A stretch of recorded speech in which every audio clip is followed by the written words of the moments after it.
All right, so now we're actually going to get into factoring trinomial expressions. And so the first thing that we always want to do when we're factoring is we always want to check for a GCF, right? If there's a GCF, we want to factor it out. We want to divide everything by whatever it is. And that will help make our numbers shorter and easier to work, or smaller and easier to work with. And then we are going to actually do factoring using the box method. So remember, we used the box when we were multiplying expressions together.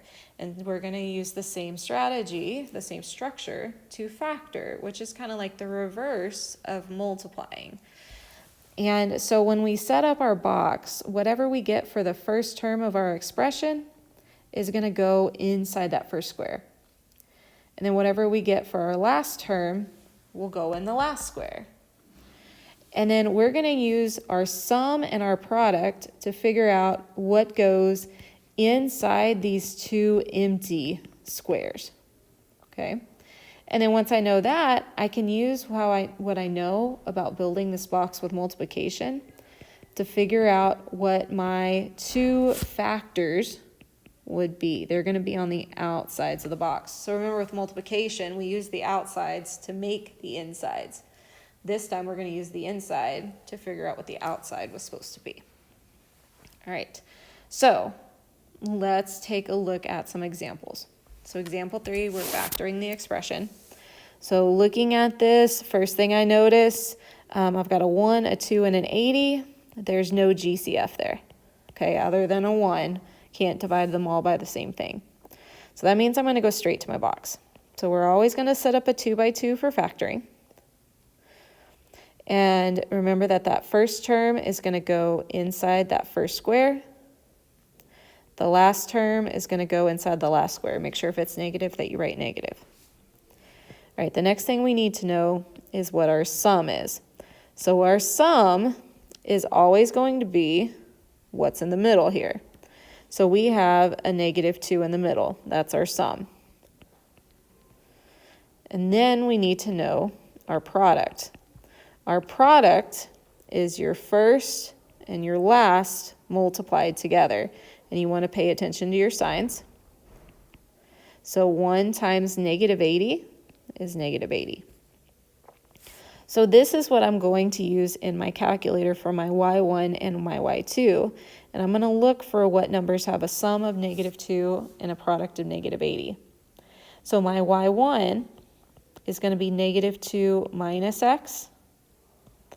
And my y2 is going to be -80 divided by x. Okay. And so I go to my calculator, go to my y equals, clear out the old stuff, and I'm typing -2 minus x and -80 divided by x. Okay, and then I go to my table. Remember, we're looking for red and blue to equal the same thing. And so I happen to see that happen up here. Both of these are 8s, and that's happening when x is -10. So the two numbers I need are going to be 8 and -10.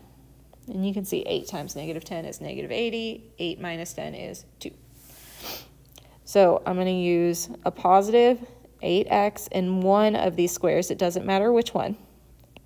And a -10x in the other. And we're putting x's on them because they need to kind of match up with this x squared, because they need to add up to make that -2x. That was our middle term. All right, so now we're going to figure out what should have been on the inside. So thinking about it, we've got to decide, what do we multiply together to make 1x squared? Okay, I know I need x times x, or 1x times 1x to make x squared. Next, okay, I'm trying to figure out, what do I multiply with a 1x? What am I going to put here that multiplies with 1x to make 8x? Well, I need to multiply 1x by a positive 8 to make 8x. Okay, next I'm looking here. What do I multiply with 1x to make -10x? Well, 1x times -10 makes -10x. And then, of course, you can see for that last box, positive 8 times negative 10 makes negative 80.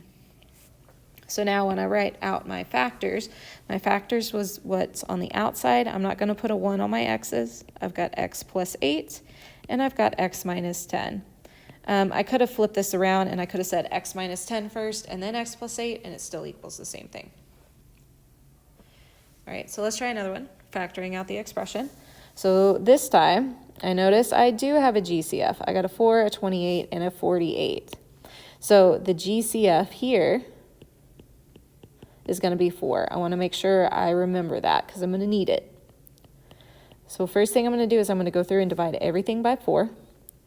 And that gives me x squared minus 7x plus 12. So now I'm ready to set up my box. So remember, this is a 1x squared. That's going to go first. Positive 12 goes last.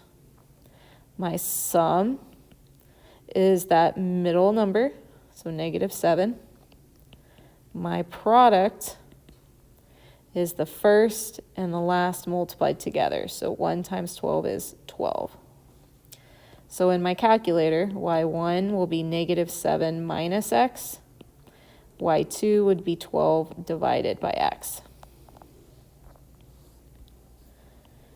Okay, so clearing out my old stuff. I've got negative 7 minus x, and then 12 divided by x.